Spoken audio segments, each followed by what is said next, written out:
कल 3 अगस्त को GST council की बैठक में जीएसटी सुधार को लेकर एक बहुत बड़ा निर्णय लिया गया। पहले जीएसटी के 4 स्लैब थे, 5, 12, 18 और 28। इसमें से 12 और 28 को पूरी तरह से खत्म कर दिया गया है।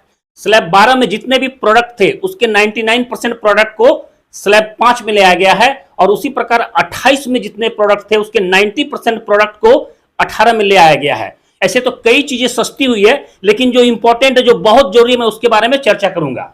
इस निर्णय से जो बड़े बड़े सुधार हुए हैं उसमें से नंबर 1 है कि अब इंडिविजुअल हेल्थ इंश्योरेंस और लाइफ इंश्योरेंस जो पहले 18% था, अब बिल्कुल 0 या नील कर दिया गया है। दूसरा, पढ़ाई लिखाई यानी एजुकेशन के साधनों में कहीं 12 और कहीं 5 लगता था, जिसको पूरी तरह से नील या 0 कर दिया गया है।